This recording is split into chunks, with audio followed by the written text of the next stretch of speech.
Okay, it is the end of the day. Everyone's in bed and I am sitting down just finishing up, like decorating laundry. There's my dog in his Christmas pajamas, and I am wrapping our 24 books. I keep saying 25, but it's 24 books that we are going to be doing this Christmas season. And I know this video will go up a little later, but actually just posted today the video where I shared my holiday homeschooling plans, and somebody commented and asked if I would share the books that we're planning to use, and I thought that that would be a good idea because I rarely share picture books on this channel.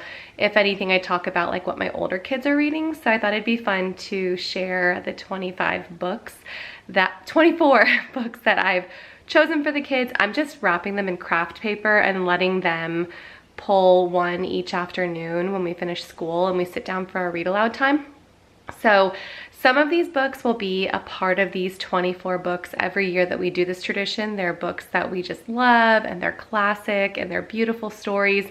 And then some of them are just fun and whimsical or just silly. I wanted to have a good mix, so it wasn't always just this like heavy topic, or like, not heavy, it's all joyful, but just not so like formal. I wanted it to be fun and silly too.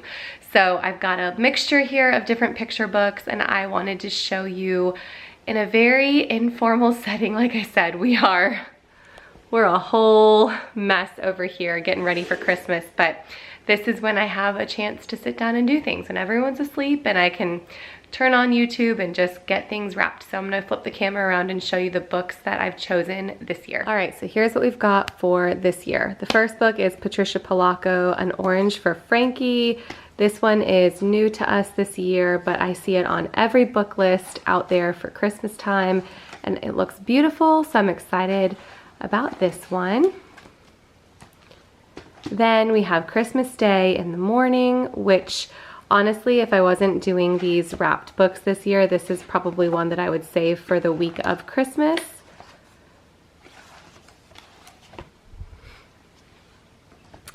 I personally will never outgrow the Berenstain Bears, so my kids will have to listen to me reading them Berenstain Bears forever. So I have the Berenstain Bears Night Before Christmas and the Berenstain Bears and the Joy of Giving. We have The Crippled Lamb by Max Lucado.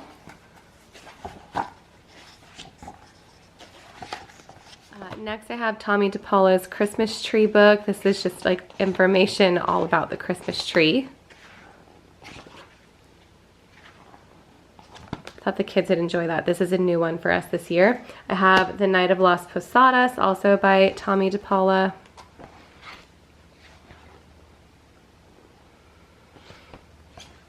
I have The Year of the Perfect Christmas Tree.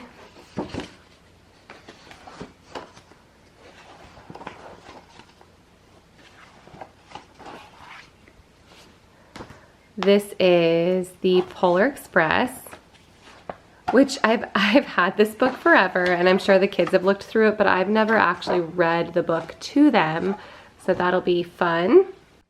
Next I have The Legend of the Candy Cane.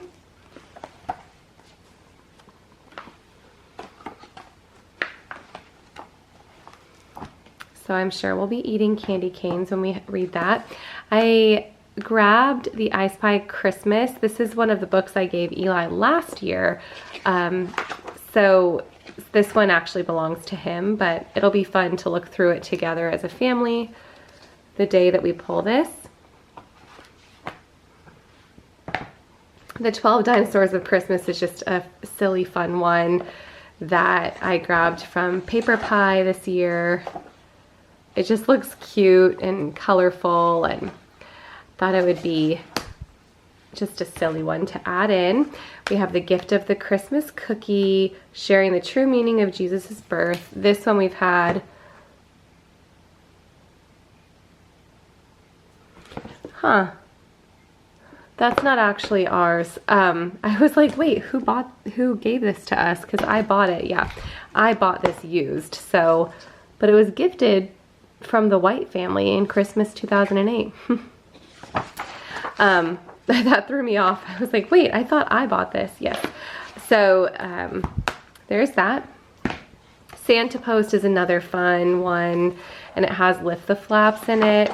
So there's quite a few of these little flaps to lift throughout the book.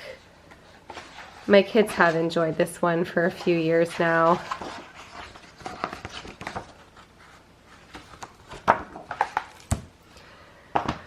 The Littlest Christian Tree. The Littlest Christmas Tree. You Choose Christmas. This is a perfect one for a crowd when I'm reading to the whole family, because it'll be fun to just kind of hear what each of their choices are. This is kind of just like, you know, you can choose different things as you're reading through it.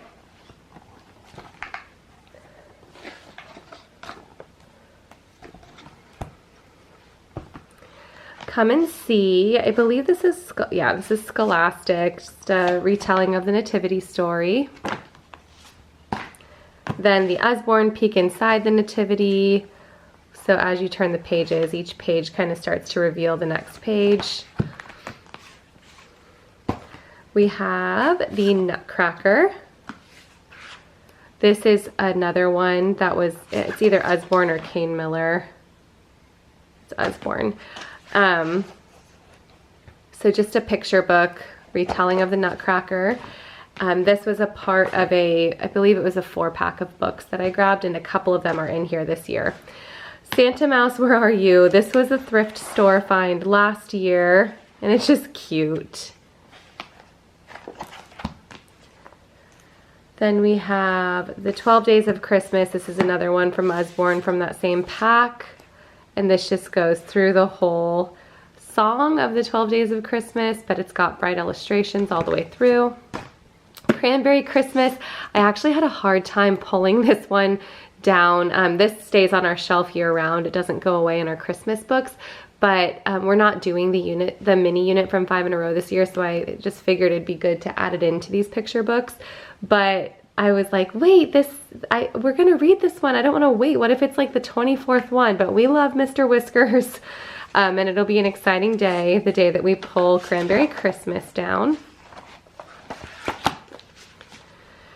Last year we did the mini unit for that from 5 in a Row, so this year I'm doing different mini units. Then we're doing the Christmas Carol, same thing. And this one's not too terrifying. There's not really like a Christmas Carol movie that we can watch, because it's always freaked my younger kids out, whichever version we watch. So it'll be good to read this illustrated book. And then this might be in the running for one of my all-time favorite Christmas books. I love this construction site on Christmas Night book. We also have Goodnight construction site, and I have read that to all of my kids since Eli, over and over again. But this I actually purchased for Eli in one of his Christmas pajama boxes when he was like 2 or 3, and then I didn't realize that I did, and I bought it again for Annabeth a couple of years ago, so we have 2 copies of it. But I just love this book. I don't know why. It's like so, I'm not like super into construction or anything. I just think it's a really sweet book. They personify all the different trucks, and you know, it's just cute. It's soothing. I probably just love it because I've read the Goodnight construction site to my kids for so many years that it's just like a whole tone of voice that I take on when I read the story. So maybe it's that, but I just think it's so adorable. So that's for sure in the mix as well. So those are the 24 books that I'm going to wrap. I'll go ahead and get them wrapped and show you what I think I'm going to do, but this is the first year I've done this, so we'll see if my plan works out. As I'm wrapping these books, I just remembered that I still have the book Holly and Ivy that hasn't been delivered yet coming in the mail. So I've been really excited about that book. I felt like there was something missing as I was going through these books. That was the book that's missing. So I'm gonna take this one out because it's just the song. So I'll set this one out. I'll put it just in the regular stock of Christmas picture books that the kids look through every year. The point of this is just because I want to read with them more than I do usually. So yeah, swapping this one out for Holly and Ivy. Okay, so here we have it, 23 of our 25 books all wrapped up. That actually didn't take very long. Books are simple enough to wrap, and I didn't do like the best wrapping job ever, but there's a high chance the baby's gonna get to this at some point too, so I didn't want to be too heartbroken if that happened. So I've got this basket, excuse the flocking back there, like I said, we're still just setting up for Christmas at this point. But this basket has all the books in it, and then we'll just keep the books in here as they're opened.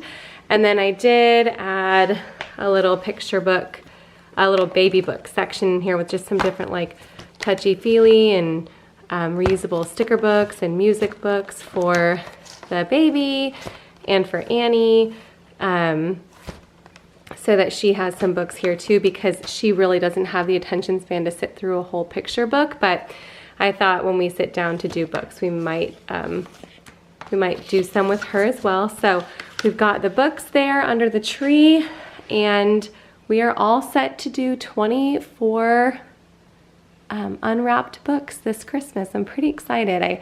I've wanted to do this tradition for years and years, but I never like kind of got with it on time. So I'm excited about it this year. So looking forward to doing that after lunch each day with my babies.